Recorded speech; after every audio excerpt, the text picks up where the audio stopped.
Hello, friends. Today I am your storyteller. I hope you will enjoy this story. Please don't forget to like, comment, and subscribe to the channel so that we can receive your love and support. Now let's begin the story.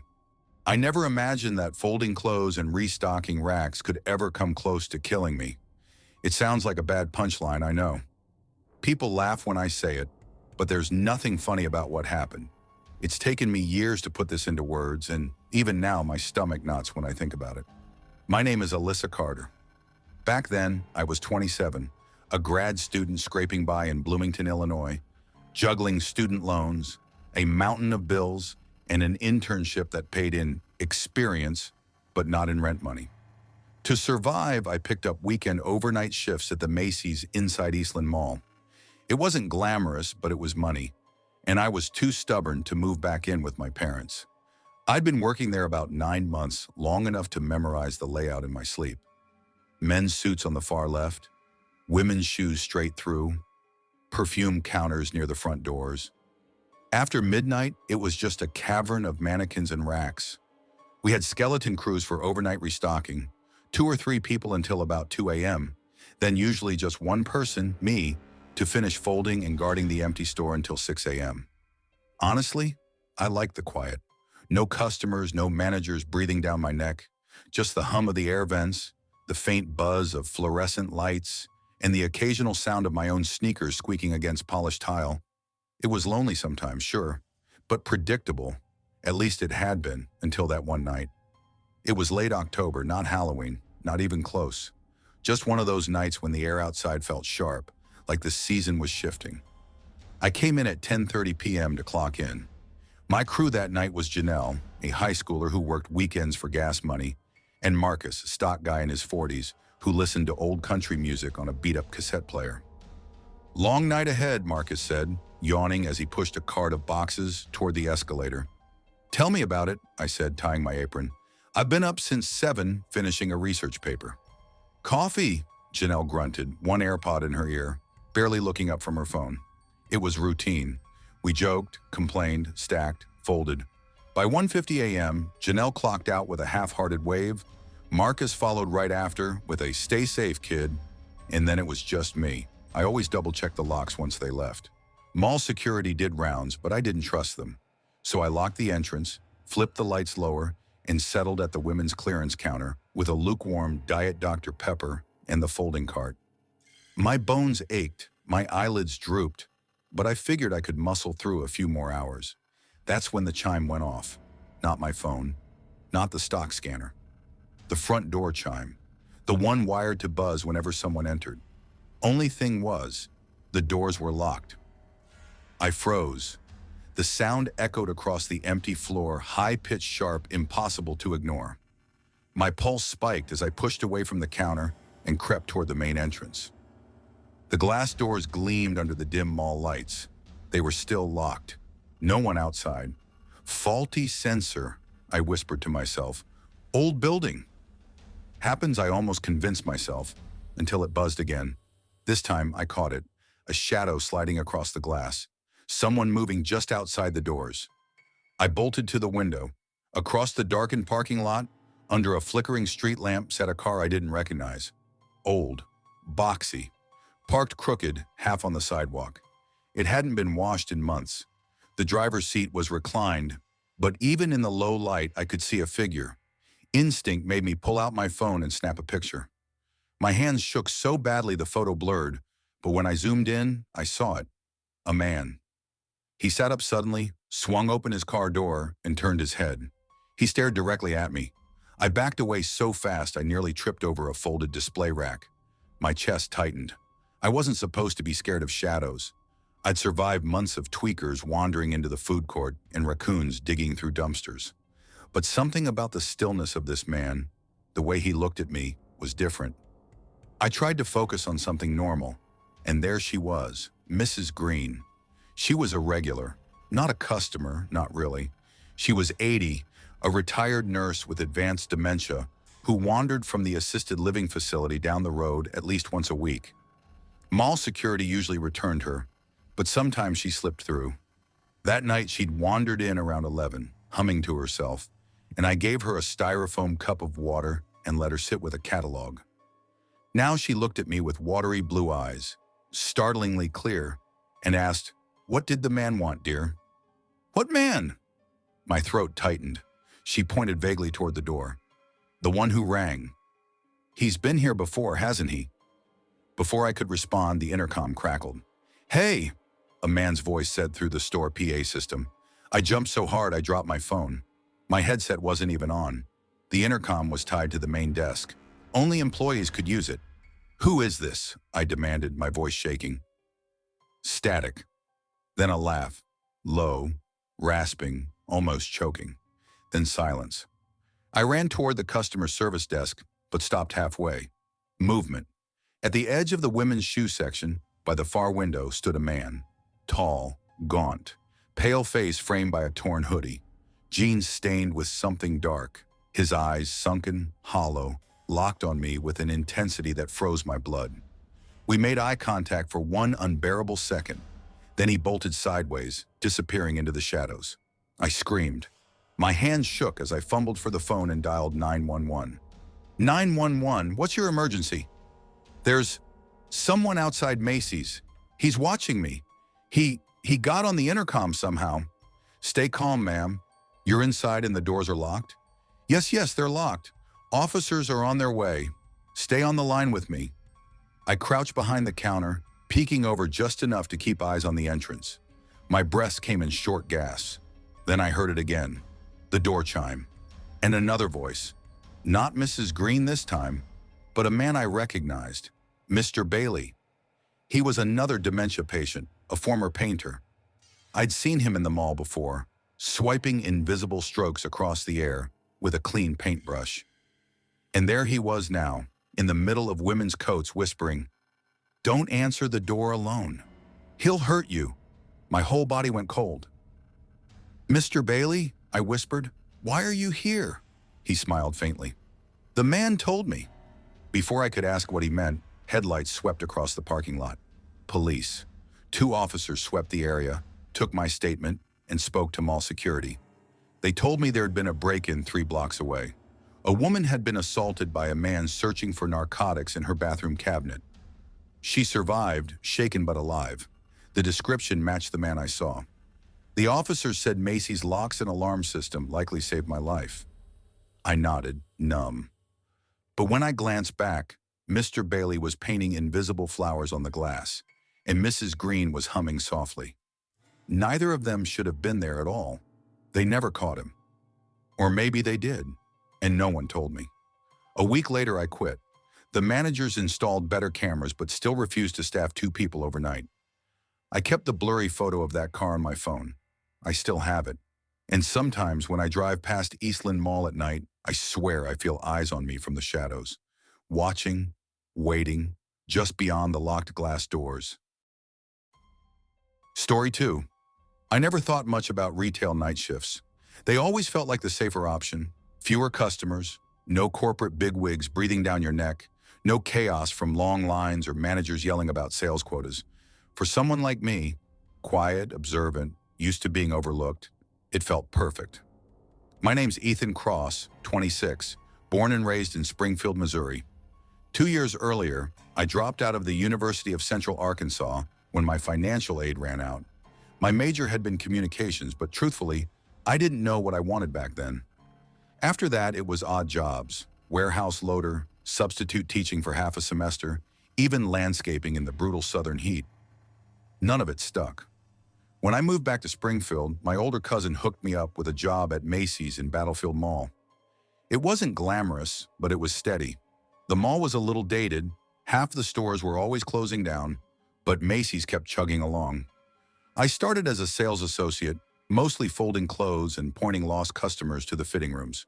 By the time this story starts, I'd been promoted to overnight stocking crew. We weren't open to the public after 9 p.m., but the company needed people to unpack shipments, reset displays, and prep the store for morning.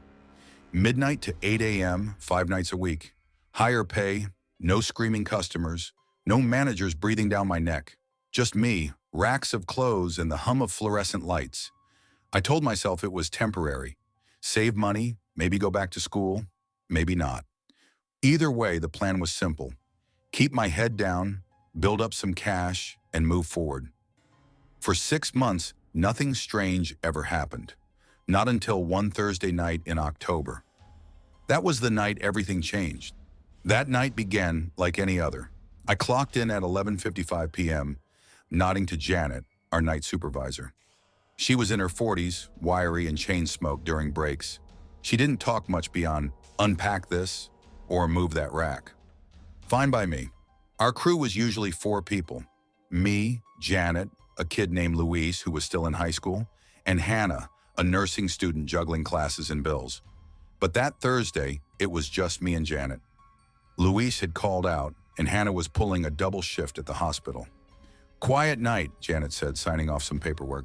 Just you, me, and about 6 pallets of home goods. You good? Yeah, I said, stretching my arms. Better than customers. She snorted. Ain't that the truth? Just don't fall asleep on me. I grabbed a box cutter and wheeled one of the pallets toward bedding. It was all routine. Rip open the cardboard, stack the pillows, arrange the comforter sets. Nothing to it. The store was massive. 2 floors, 200,000 square feet of echoing emptiness at night. With only 2 of us inside, every sound carried. The squeak of carts, the rattle of hangers, the buzz of those awful lights. But it was peaceful in its own weird way. By 1 a.m., I was alone on the 2nd floor, folding blankets and home decor. Janet was downstairs checking the manifest. I hummed to myself, earbuds dangling, when I heard the faintest sound behind me. A whisper. At first, I thought it was Janet calling up the escalator. I pulled an earbud out. Janet! Silence. I frowned, maybe just the AC kicking on. I bent back to my folding, then I heard it again. Not words exactly, just the hushed sound of someone breathing right behind me. I spun around. Nothing. Just rows of neatly stacked pillows and the long, empty aisle stretching toward women's shoes. My stomach tightened. Probably just tired, I muttered. I shook it off, went back to work. But now every creak of the building felt amplified. Every flicker of light in my peripheral vision made me glance over my shoulder. Around 1:20, I wheeled the cart toward the escalator.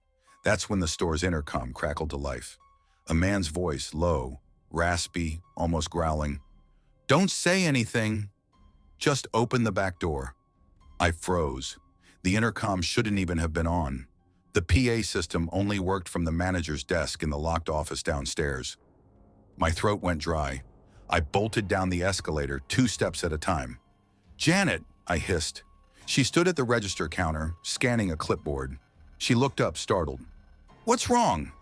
Did you use the intercom? She frowned. No, why? I swallowed hard. I heard a voice. A man, he said. He told me to open the back door. Her eyes narrowed. Don't mess with me, Ethan. Not funny. I'm not joking. Before she could respond, the intercom crackled again, louder this time. Open the goddamn door! Janet's clipboard hit the floor. She grabbed my arm. Stay here. She strode toward the back hallway that led to the receiving dock. Against my better judgment, I followed. We reached the heavy steel door. No windows, just a crash bar and a keypad lock. Janet pressed her ear against it. Silence. Then, bam! Something slammed against the outside of the door, hard enough to rattle the hinges. I jumped back. Janet swore under her breath. Another slam. Louder, metal groaning. Back to the office, she snapped. Now! We locked ourselves in the manager's office and Janet grabbed the landline. She dialed 911. Nothing. Just dead air. She cursed and tried again. Still nothing. My cell, I said, fumbling in my pocket. But when I unlocked it, the screen said, no service. Janet's phone, same thing. She slammed her fist on the desk. The hell's going on? We both froze as the intercom speaker above us hissed. Breathing, slow, heavy, deliberate. Then the voice again, almost whispering, I'm already inside. Janet and I didn't breathe. From somewhere out on the floor, we heard footsteps. Heavy, dragging, uneven, moving closer. Janet grabbed a box cutter from the desk drawer. Her hands shook. I peered out the narrow office window. At first, nothing. just dark aisles and mannequins in frozen poses. Then he stepped into view. Tall, mid-30s, gaunt. White shirt stained with blood. One shoe missing, limp in his stride. His hair was matted, his face smeared with dirt and something darker. In one hand, he carried a small black pistol. He moved with a strange calm, like he'd been here before. Janet whispered, "Holy God." As if he heard her, his head snapped toward the office window. His eyes locked on mine, and he smiled. The next moments blurred. The man moved fast, slamming the office door with his shoulder. Janet braced it with her weight, but the hinges screeched. I backed up, heart hammering. The door burst inward. Janet stumbled back. The man leveled the pistol. "Down!" he barked. We obeyed. The smell hit me. Sweat, rust, rot. His shirt clung wet to his chest. Blood oozed from a deep cut along his arm. "I don't want to hurt you," he said, voice low but steady. "I just need your phones, your keys." That's all. He pointed the gun at me. "You first." Hands shaking, I slid my phone and wallet across the floor. Janet did the same. He scooped them up, then noticed the duct tape roll on the desk. His gaze lingered. "Hands behind your back," he ordered. "Please," Janet begged. "We'll help you, just now." We obeyed. He bound our wrists too tight, the tape biting into skin, then our ankles. "I'm not gonna kill you," he muttered almost to himself. "Not tonight." He took my car keys from my lanyard, backed out of the office, and vanished into the dark aisles. Janet and I lay on the floor, breathing hard, listening. A door creaked open. Then the faint jingle of keys. A minute later, the distant roar of my old Ford Ranger echoed through the loading bay. Then silence. He was gone. We lay there for what felt like forever before Janet managed to wriggle one hand free. She tore the tape from my wrist, then her own. We rushed to the landline again. This time it worked. Janet sobbed into the receiver. "Macy's, Battlefield Mall. There's been a break-in. He had a gun. Please, hurry." Police arrived within 20 minutes, guns drawn, clearing every inch of the store. Nothing. They took our statements, checked the cameras. Every feed had cut out at 1:17 a.m. By 9 a.m., detectives told us they'd found my Ranger wrecked in a ditch outside Rogersville, 20 miles east. The man had tried to sell my phone at a pawn shop while bleeding all over the counter. Turned out he'd escaped a prison transport 3 days earlier, convicted of armed robbery, assault, suspected in 2 murders. They said he'd killed a clerk at a gas station during his escape. The only reason I wasn't another body, they guessed, was because he was already injured, too desperate to waste time. "Lucky," the detective said. "You got real lucky." I quit Macy's the next week. Didn't even pick up my last paycheck. I had it mailed. I still work nights, but never alone. Sometimes I think about fighting back. What if Janet had tried to stab him with the box cutter? What if the gun had gone off by accident? But mostly I think about the silence. How the store felt like a tomb before he came in. How the first sound wasn't his footsteps or the gun or Janet screaming. It was just a whisper, a voice in the intercom that shouldn't have been on at all. And how, out there in the empty mall at 2 a.m., there was no one around to hear us scream, not a soul. Story 3. I never wanted to work nights, but bills don't wait for the morning. That's what I kept telling myself when I signed on for the overnight stocking shift at the Macy's in Brookhaven, Ohio. Rent was due, my car needed repairs, and my student loan collectors never forgot to call. I was 26, single, and barely scraping by in a basement apartment that always smelled faintly of mildew. I told myself the job was temporary. Just a few months until I caught up. That was in March. By October, I was still there, still dragging myself into that empty store after the last shoppers had left, trying not to think too much about how the building felt. When the lights dimmed and the silence took over. The Macy's was part of Brookhaven Commons Mall. Though Mall was being generous, most of the smaller shops had closed years ago, leaving Macy's, a Dollar Tree, and a couple of shoe outlets still clinging on. At night, the whole strip felt like a graveyard of retail dreams, dark corridors, shuttered gates, and empty parking lots, where weeds pushed through cracks in the asphalt. My crew for that October 30th shift was the usual skeleton team. Rick, our overnight manager who spent most of the time in the back office doing inventory. Alicia, a college kid working part-time, quick on her feet, but always on her phone when she thought no one was looking. Then there was Damien, quiet, late 30s, with this permanent, tired look, like life had already beaten him down, and he was just waiting for the count. And me, Evan, stuck at the register area, but moving wherever help was needed.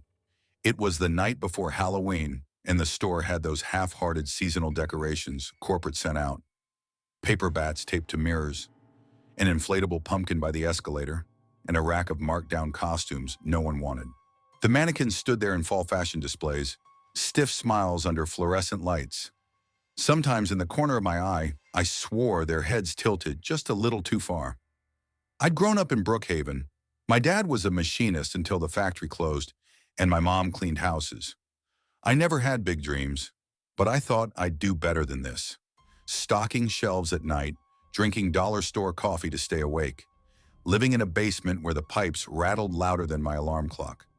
I dropped out of community college after one semester when the debt hit harder than I expected. The MACY'S gig was supposed to be temporary, a stepping stone, but temporary has a way of sticking around when nothing better shows up. Maybe that's why I didn't complain about the night shifts. They paid a little more, and besides, I didn't want anyone seeing how much I was struggling. In the dark, with only a handful of co-workers, I could just disappear into the shelves. Still, the nights had a way of pressing down on you in that building. It wasn't just the silence. It was the feeling that the store wasn't empty, even when it was. "Clock in, grab your scanners," Rick said as soon as we walked through the employee entrance at 10:55 p.m.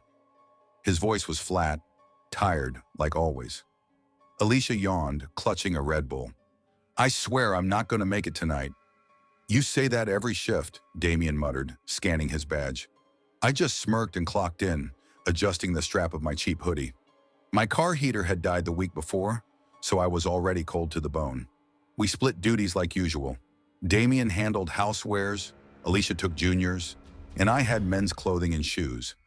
Rick drifted between the back office and the sales floor.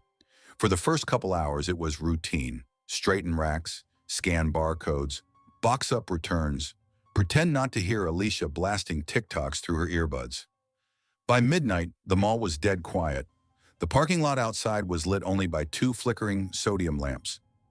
I went to grab a coffee from the break room, and that's when I noticed it, the faint metallic sound. Clink. It echoed from somewhere near the loading dock. I froze, styrofoam cup halfway to the dispenser. Probably just the wind, I told myself, or the metal gate shifting. That thing always rattled. But then it came again. Clink, scrape, clink. I walked back out to the floor, trying not to look like I was rattled. Damien was folding towels. "Hey, you hear that?" I asked. He looked up. "Hear what?" "That metal sound. Like someone messing with the dock door." He shrugged. "Probably the wind." Don't let this place get in your head. Easy for him to say. Damien always looked like nothing fazed him, but I could tell from the way his eyes lingered on the ceiling cameras that he wasn't as calm as he wanted people to believe. Around 12:30, Alicia came hurrying over. Guys? Did one of you leave a mannequin in the middle of the junior section?" I frowned. "What do you mean?" "There's one just standing there, like in the aisle. I almost tripped over it." We followed her back. Sure enough, a mannequin in a red sweater was positioned in the center of the walkway, not by a display. "Probably just got moved during floor change," Rick said, appearing behind us, but his voice lacked conviction. "No," Alicia shook her head. "I was in this section all night. It wasn't there." I swear Rick sighed, grabbed the mannequin by the arm, and dragged it back to the display. End of discussion. Back to work. But it wasn't the end of it. Not even close. Around 1 a.m., I had to take a box of returns back near the stockroom. The hall by the loading dock was dim. One of the overhead bulbs burned out weeks ago. As I passed, I froze. The chain-link gate at the dock door was rattling. Violently. I set the box down and stepped closer. The sound stopped. My heart pounded. I leaned against the door window to peer out. The lot was empty. Just the cracked pavement, the dumpster, the weeds swaying in the cold breeze. Then the knob twisted. I staggered back. The door handle moved sharply, like someone was yanking at it from the other side. "Hey!" I shouted, my voice cracking. The rattling stopped.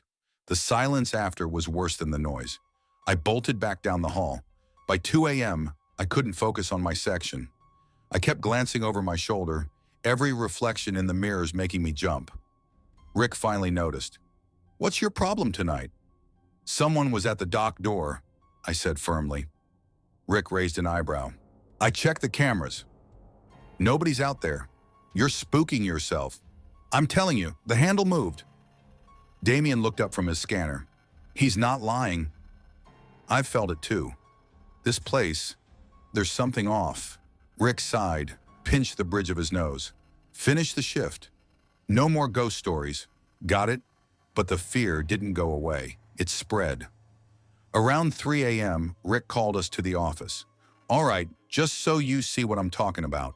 He pulled up the dock camera feed from half an hour earlier. The footage showed me walking down the hall, setting the box down, leaning at the window. Then, nothing. The gate didn't move. The door handle didn't twitch. Just me, staring at an empty door before I bolted. "See?" Rick said. My mouth went dry. "That's impossible." "I saw it. I heard it," Alicia frowned. "Wait." "Pause it," Rick did. "There," she whispered. "Look by the corner." We leaned in. A faint shadow. Not mine. Not shaped like any of us. Tall. Too tall. The feed glitched and cut to static. Rick cursed. "Damn system's been bugging all week." But none of us said anything after that. The rest of the shift dragged like a nightmare. Displays looked wrong, like mannequins were angled just slightly toward us when we walked past. Hangers swayed on racks with no air moving. Every sound was amplified. The squeak of carts, the hum of lights, the distant creak of vents. At 4:15, Alicia refused to go to Junior's alone. "I'm serious," she said, pale.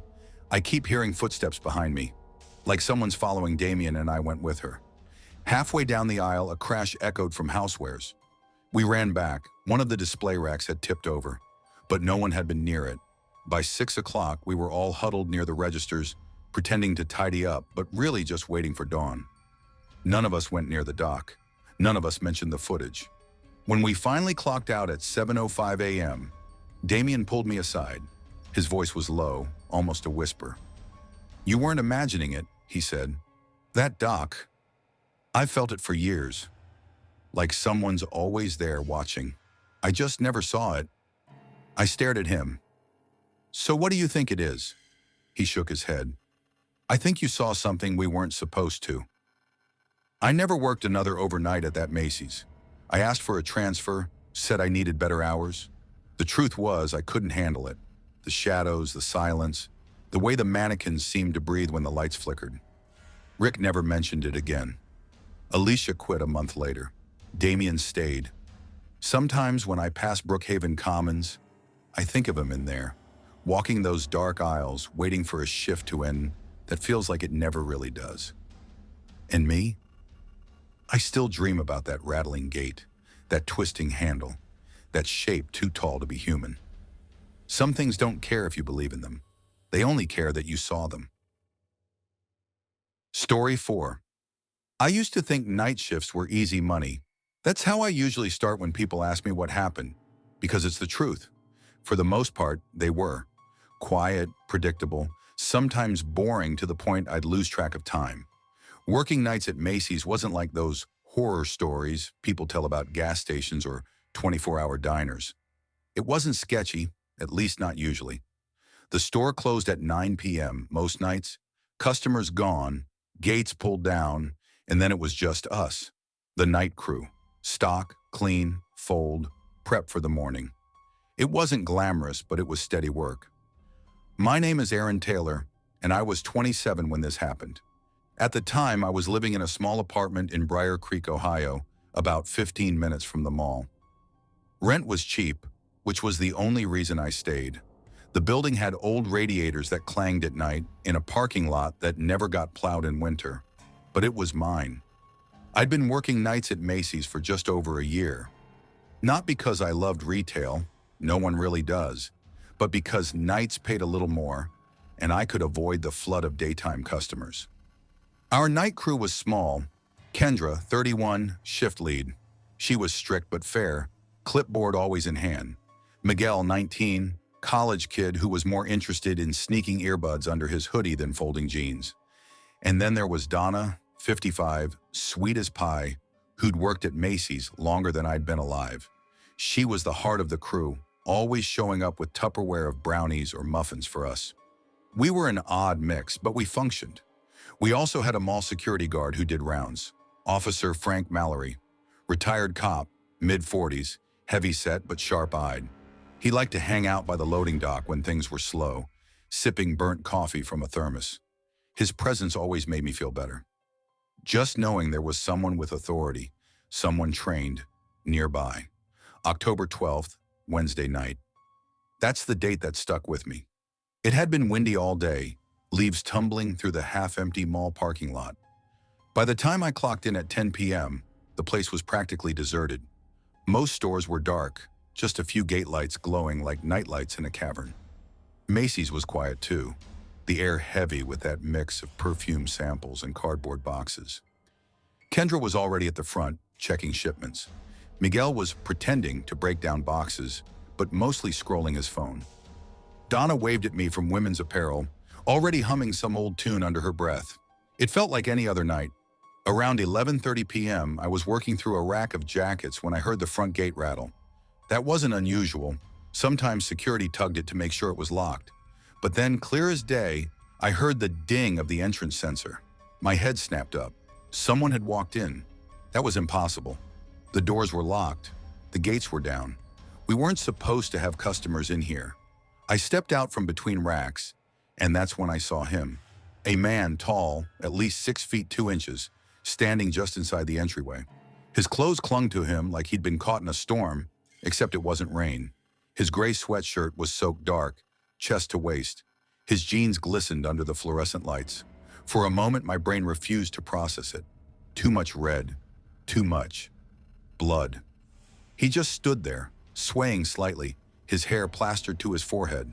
His eyes were glassy, unfocused, like he wasn't really seeing the store. "Can I help you, sir?" Kendra called out, her voice steady but sharp. The man lifted his head slowly, his lips parted. "Do you have shoes?" he asked, voice flat, almost childlike. I froze. Shoes? He glanced past us at the department signs overhead, then back at Kendra.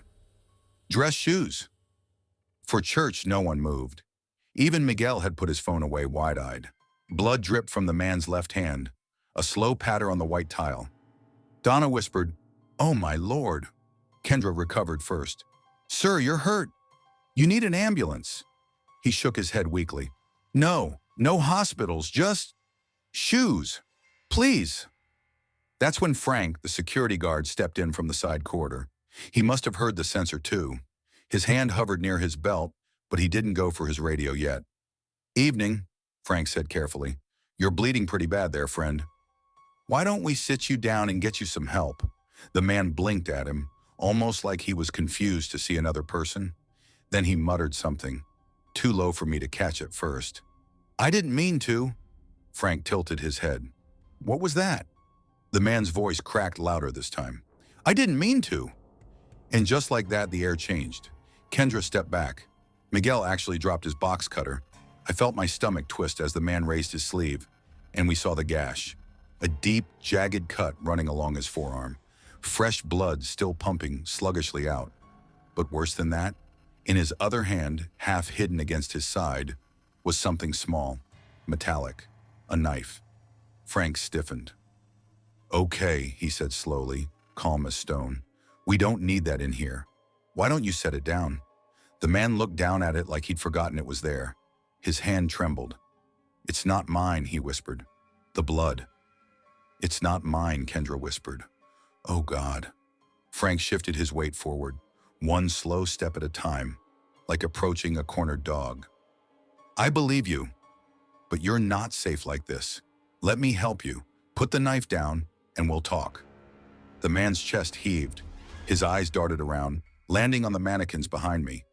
For some reason, that seemed to set him off. He stumbled backward, shaking his head violently. "They were looking at me," he hissed, "watching me." I didn't mean to. Then he bolted. Not toward the door, toward us. The next few seconds blurred. Frank lunged, grabbing his wrist. The knife flashed, clattering to the tile. Kendra screamed. Donna covered her mouth. Miguel froze completely. There was a scuffle, heavy breathing, Frank's deep voice barking, "Down! Get down!" as he wrestled the man to the floor. Blood smeared across the shiny white tile, streaking toward the shoe department. The man fought weakly, muttering the same phrase over and over. "I didn't mean to. I didn't mean to. I didn't mean to." By the time mall security backup arrived, it was over. The man was cuffed, pale, trembling, blood still dripping from his arm. Paramedics came, police, a crime scene team. We found out later, he'd killed someone. A man at the Parkway Motel less than a mile from the mall. Multiple stab wounds. The room was covered in blood. He'd walk thereafter, bleeding himself, and wandered into MACY'S like it was just another errand. For weeks after, I couldn't shake it. The way he'd looked at the mannequins. The way his voice cracked on those words. Every time the gate sensor beeped, even during normal hours, my chest tightened. I lasted 2 more weeks on night shift before I quit.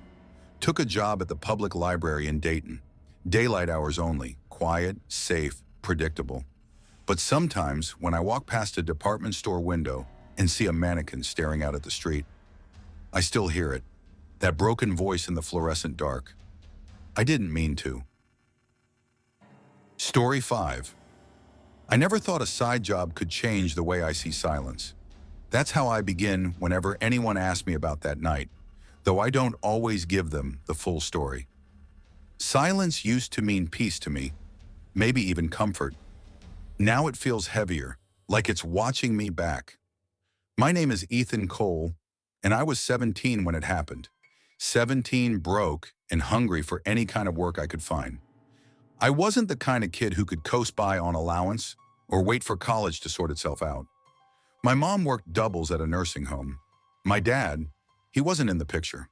I picked up jobs where I could, hauling drywall for a contractor, changing oil at a buddy's uncle's garage, scraping linoleum out of old kitchens. The work was rough, but I liked it. There was something honest about it. Tired arms, dirty fingernails, cash in hand at the end of the week. The problem was, I didn't have a car. No license either. In a town like Maple Falls, Ohio, that meant I depended on rides. And that's where Rick Stanton came in.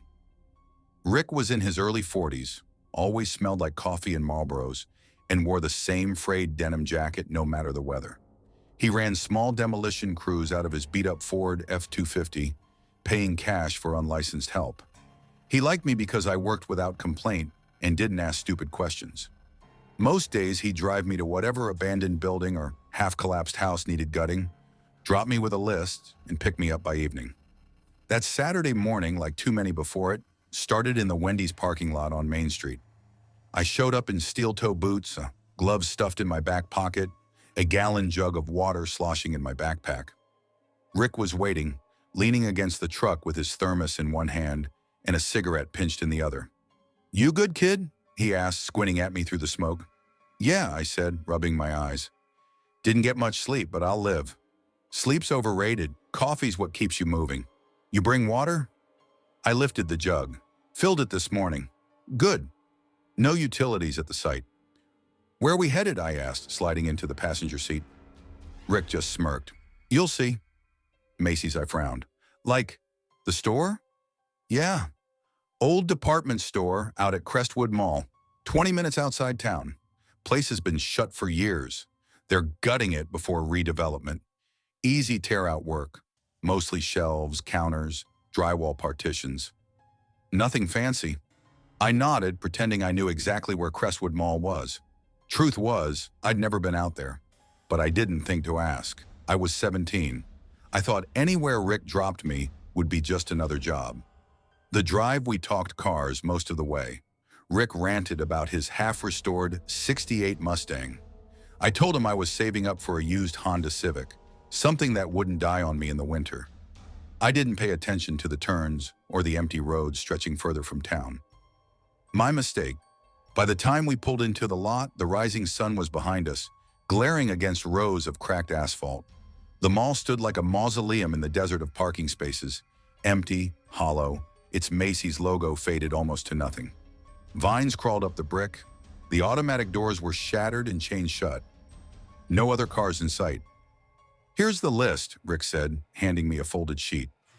"Tear out the checkout counters, clear the shelving, and start breaking down the drywall in the back. Don't touch the escalator or the roof. Got it?" "Got it." He popped the truck bed open. I hauled out my pry bar, hammer, dust mask, gloves, and radio. "I'll be back around 6, he said, lighting another cigarette. "If I'm late, Mike's crew might swing by." "Don't wander. Ain't much out here but weeds and raccoons," I gave him a mock salute. "Yes, sir," he chuckled. "Smart ass." Then he climbed in his truck and drove off in a plume of dust. The Macy's was exactly what you'd imagine an abandoned department store to look like. Echoing tile floors, busted mannequins, racks rusting in place. The air smelled of mildew, dust, and something faintly metallic, like blood on old coins. The first few hours were routine.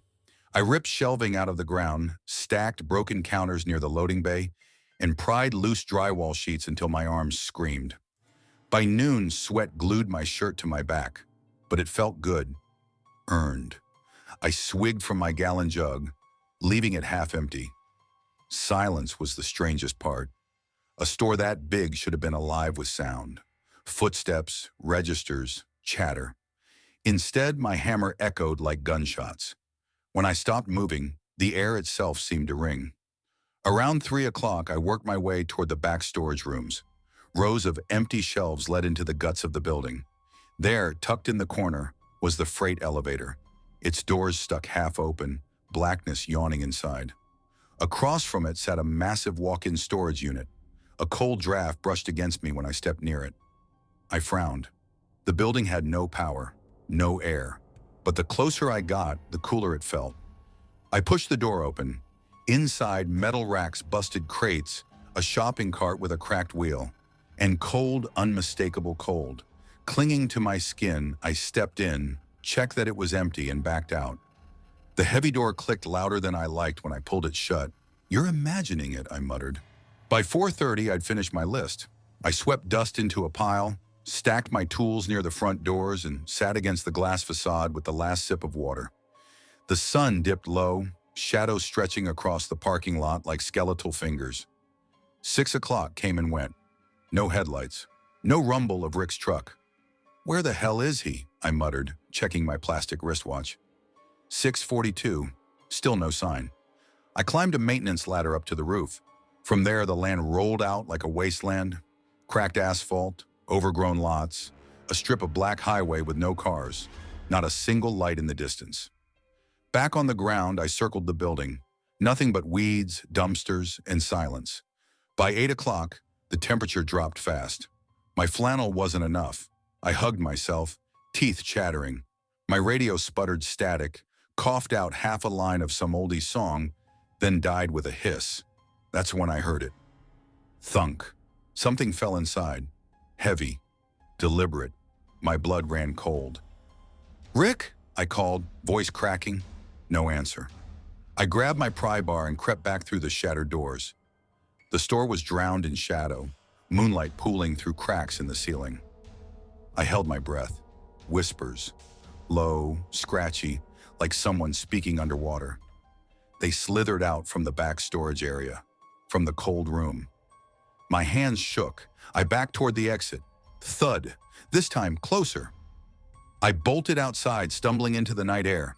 I pressed my back to the wall, clutching the pry bar with white knuckles. "You're tired. You're dehydrated. You're hearing things," I whispered to myself.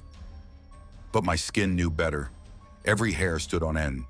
Through the glass facade, I saw it.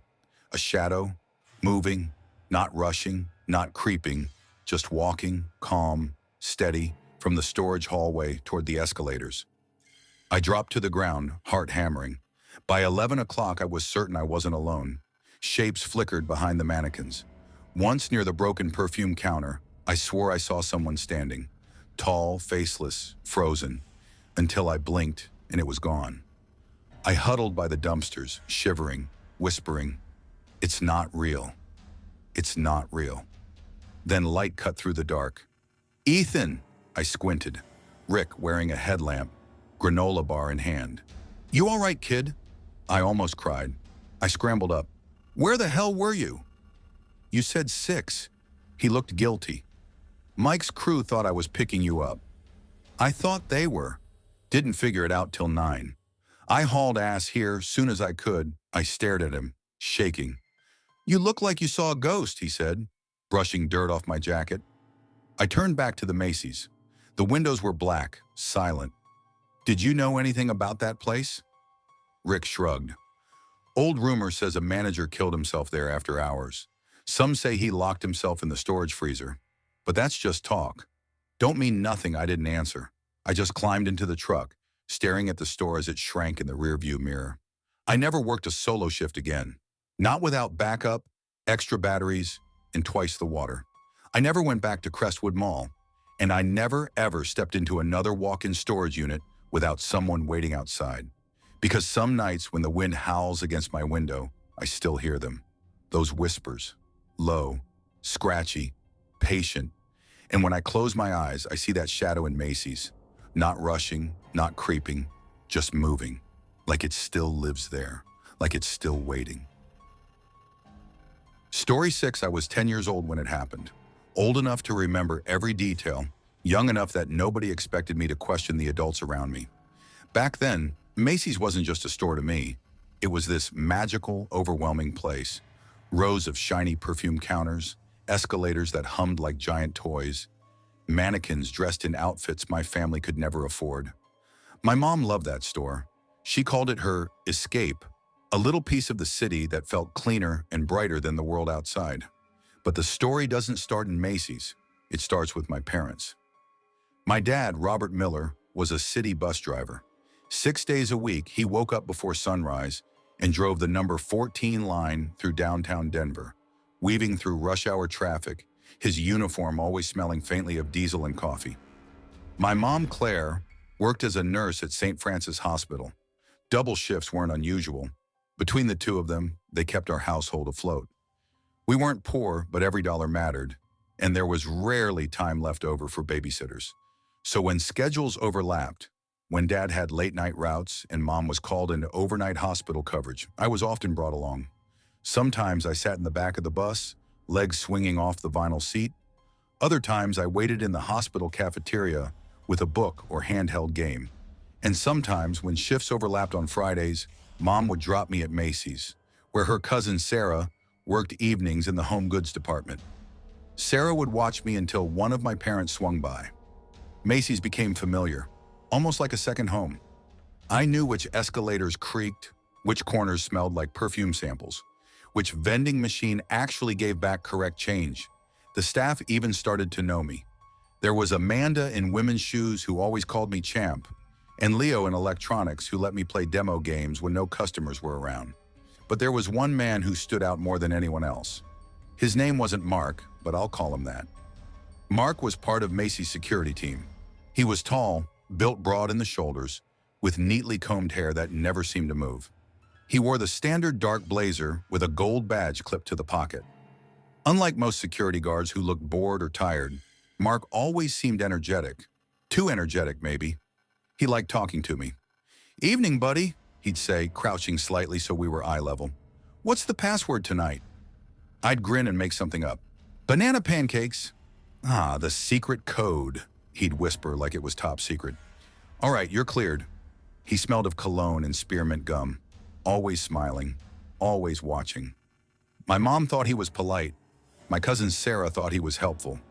My dad, I don't think he ever liked Mark much, though he never said why. One night it was raining hard, the kind of autumn storm where the water streaked sideways across the windows and the parking lot glistened under the lamps. Mom was on her way to the hospital, Dad still hours away from finishing his route, so I was dropped off at Macy's as usual. Sarah was working, stocking shelves and bedding. I had a small bag of popcorn from the food court and was sitting on one of the padded benches near housewares, swinging my legs, pretending not to be bored. That's when Mark appeared. "Hey, kiddo. Got your snack?" he asked, eyeing the popcorn. "Yeah," I said. Want to see something cool? I hesitated. I think I should stay here. My mom said. He chuckled. Come on, I know every corner of this place. I used to love exploring when I was your age. There's a room downstairs hardly anyone sees anymore. Old storeroom. Creepy, but kind of fun. You'll like it. I looked toward the bedding section where Sarah was unpacking sheets, distracted. Mark smiled. Won't take long. I'll bring you right back. I don't know why I went. Maybe because I trusted him. Maybe because when you're 10, you don't think bad things can happen under bright department store lights. He led me past the escalators, down a staff-only hallway with beige walls and buzzing lights. This way, he said, flashlight in hand, though the corridor was already lit. Watch your step. We reached a stairwell I'd never seen before. Cold air drifted up from below. You ever been in a basement this big? He asked. No. Well, now's your lucky day. The concrete steps echoed as we went down. The farther we descended, the quieter it got. The hum of escalators and chatter of shoppers faded until it was just our footsteps and the drip of water somewhere below. At the bottom was a heavy steel door. He unlocked it with a jangling set of keys. Inside was a long, dim corridor lined with storage cages, cardboard boxes stacked high, mannequins leaning against walls like frozen people. The air smelled of dust and metal. You ever play hide and seek? He asked. Yeah. He grinned too wide. Bet you can't find me in here. Before I could answer, he flicked the light switch. Darkness swallowed everything. Mark? I called. Silence. I stumbled forward, arms outstretched, heart hammering. My popcorn bag slipped from my hand. Something clattered behind me. A footstep? A door? Mark! My voice cracked. I tried retracing my steps, but the hallway twisted. Or maybe I just panicked. I hit a wall. My palms scraped against wire mesh. I banged on it, yelling, "Hello!" Far away, footsteps echoed, slow, deliberate, then silence again. I crouched in the corner, shaking, convinced he was waiting in the dark, just out of sight. Meanwhile, upstairs, Sarah finally noticed I was gone. She checked the food court, electronics, bathrooms. Nothing. She paged security. Mark appeared at the front desk, calm as ever, sipping from a soda. Haven't seen him, he said. Probably wandered off near toys. But Sarah wasn't convinced. She knew me better. She grabbed a manager, insisted they check the restricted areas. By then, my mom had already called on her break, asking if I was okay. Panic spread fast. Within 20 minutes, the whole store was looking. Finally, one of the managers remembered the basement. They brought keys, rushed down the stairwell. Ethan! My mom's voice echoed down the corridor. I bolted toward the sound, slamming my fists against the nearest door with a sliver of light beneath it. The door burst open. My mom pulled me into her arms, trembling harder than I was. Behind her, my dad had arrived early, face like thunder. He glared at Mark, who was standing at the end of the hall, expression unreadable. What the hell were you doing with my son? Dad growled. Mark shrugged. He must have wandered down here. I told him to wait by the elevators. Kids get curious, you know? Nobody believed him. Mark was gone from MACY'S within the week. Fired quietly, no explanations given to the public. But 2 months later, detectives showed up at our house. They had questions. Turns out Mark wasn't just odd. He'd been linked to theft, selling stolen store equipment, even information skimmed from employee files. They suspected worse, though never proved it. To this day, I don't know what his intentions were that night in the basement. Maybe I was a distraction, maybe I was bait, or maybe something darker. What I do know is that horror doesn't always wear a mask. It doesn't always lurk in abandoned houses or haunted woods. Sometimes it wears a blazer and a badge. Sometimes it smiles wide, chews gum, and says, "What's the password, buddy?" And sometimes horror is just a kid alone in the dark, realizing too late that not every adult deserves your trust. Story 7, I was 22 when it happened. Young, broke, and desperate to prove that I could handle life on my own. It was late 2021. COVID wasn't gone, but the country was slowly reopening. People were still cautious, masks hanging from their ears like tired accessories. And every conversation carried this tension, like everyone was still waiting for the next shoe to drop. Back then, I was living in Dayton, Ohio, with my cousin Marissa. She had her own little apartment near Belmont, and after my ex and I split, she let me crash on her pull-out couch. I told her it would just be for a few weeks until I got my feet under me. But weeks turned into months. Rent was high, jobs were scarce, and my savings were long gone. When I landed a job at the Macy's inside Dayton Mall, I thought it was a step up. It wasn't glamorous, but it was steady. I told myself, better than flipping burgers, better than nothing.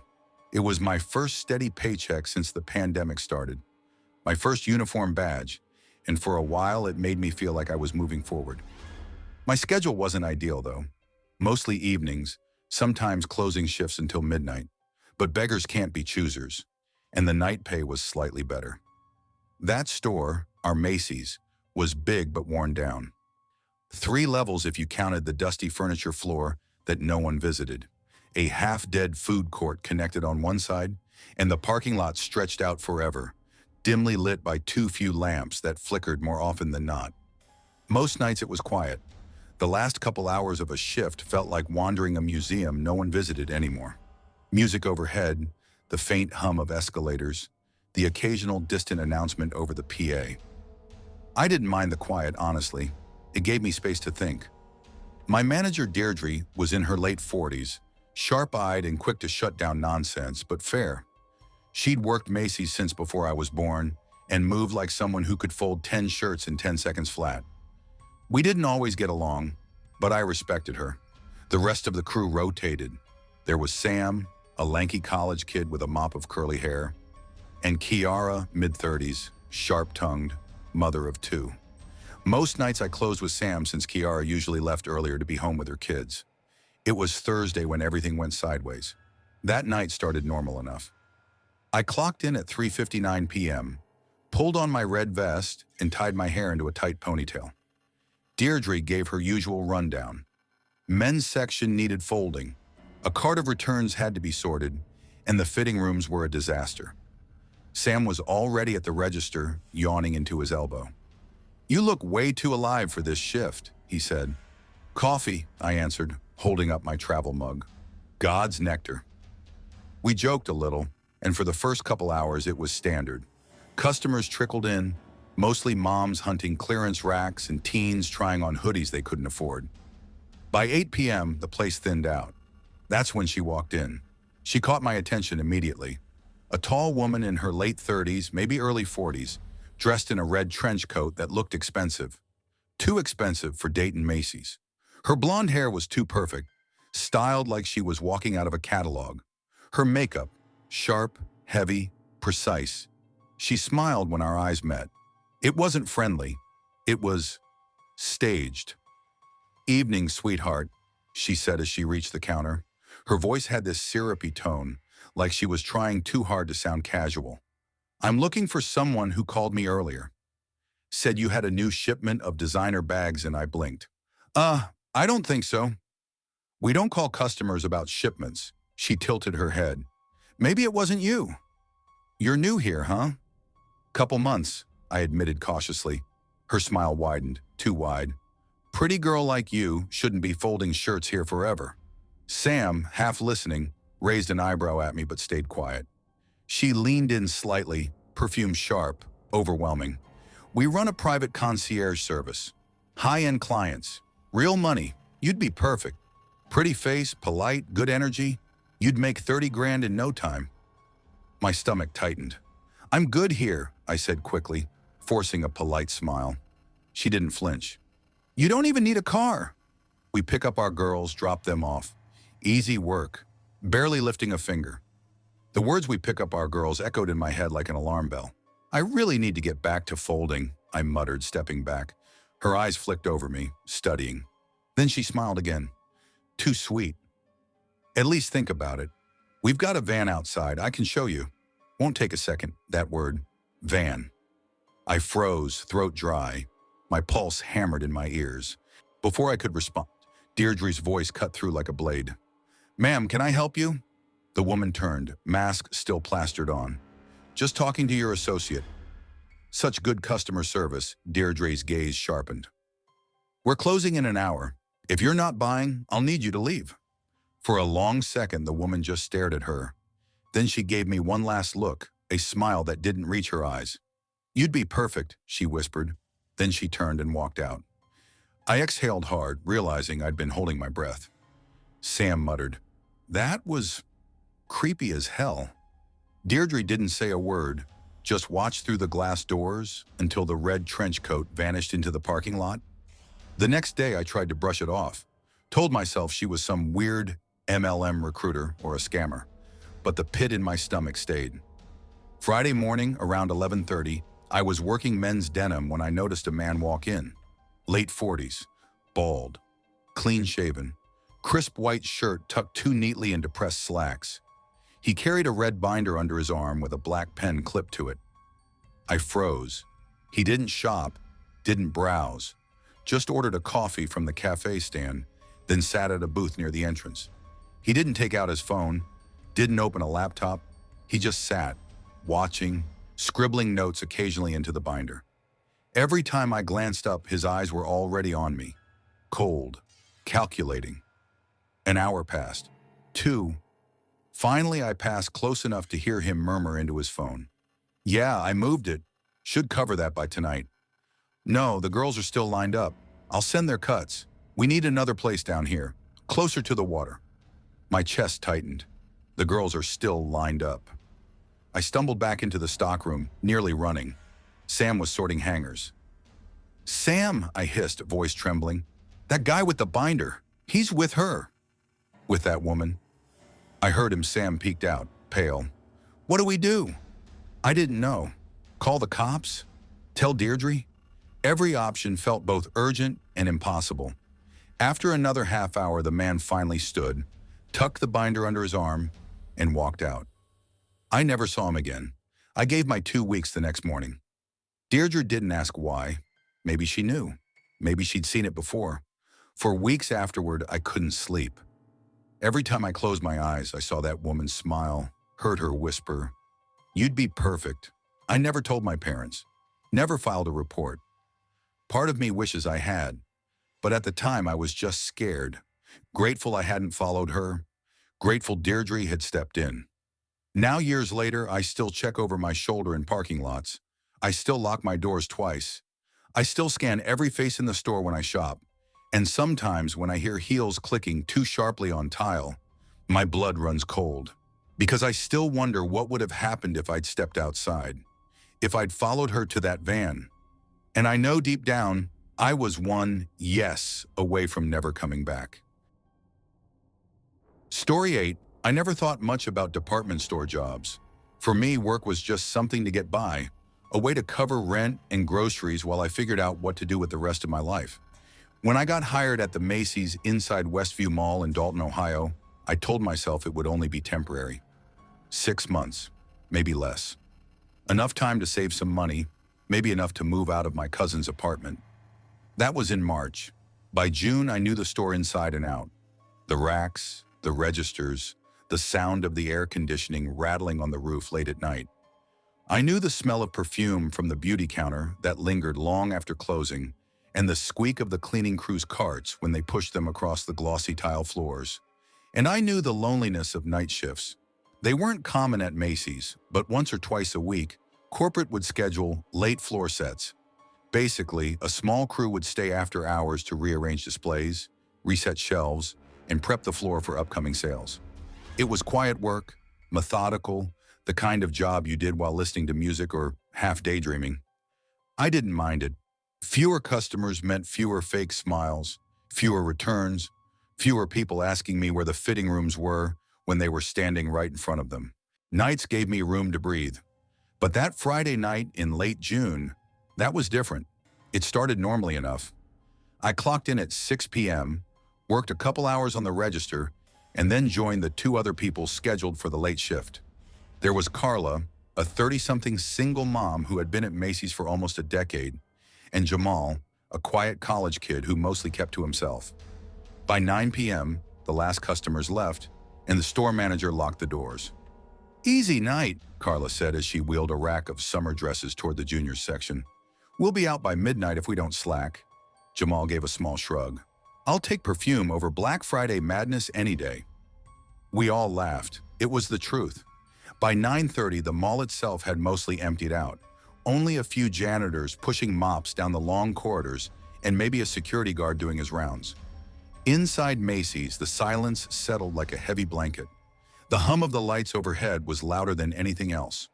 That was when I noticed him. At first, I thought my eyes were playing tricks on me. I was straightening a table of handbags when I caught a flicker of movement in the reflection of the glass. A man, standing still near the escalator at the center of the store. But customers were gone. Doors were locked. No one should have been there. "Carla?" I called softly. "Did you see?"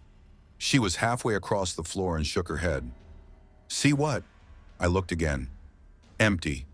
Just the shadow of the mannequins lined up in their summer dresses. "Nothing," I muttered, but my chest tightened anyway. Around 10:15, Carla sent Jamal to the stockroom and asked me to help move a heavy table. As we slid it into place, I saw him again. This time, no mistake. A man in a gray hoodie and worn jeans standing near the bedding section. Just standing. "Carla," I whispered sharply, gripping her arm. She followed my gaze. For a split second, she froze. Then she shook her head, trying to mask it with irritation. "Must be mall security," she said, "probably checking doors." "Security wears uniforms," I replied. Carla didn't answer. She just grabbed the walkie from her hip. "Jamal, you see anyone back there with you?" Static, then Jamal's voice. "No, just boxes." "Why?" Carla exhaled slowly. "Nothing. Just stay put for now." When we looked back toward bedding, the man was gone. By 11 o'clock, my nerves were shredded. Every rack seemed to hold a shadow. Every corner of the store looked like it concealed someone just out of view. Jamal came back from the stockroom carrying a box of shoes, and I almost screamed when I saw his silhouette. "You're jumpy as hell," he said, raising an eyebrow. Carla forced a laugh. "Yeah, she swears she keeps seeing people." "I do keep seeing people," I snapped, a little louder than I intended. That's when we heard it. Footsteps, not ours. Not light and casual like Carla's flats or Jamal's sneakers. Heavy, deliberate, echoing across the tile. All three of us went silent. The footsteps came from the direction of men's clothing. Steady, unhurried. Whoever it was, they weren't trying to hide. Carla tightened her grip on the walkie. "Mall security?" She called into it, her voice trembling slightly. "This is Macy's staff. We're still inside. Is anyone on our floor?" No response, just static. The footsteps stopped. "Okay, nope," Jamal muttered.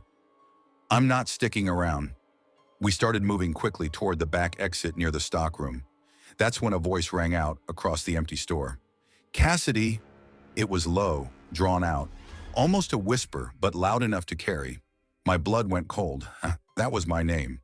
Carla turned toward me, eyes wide. "He knows you?"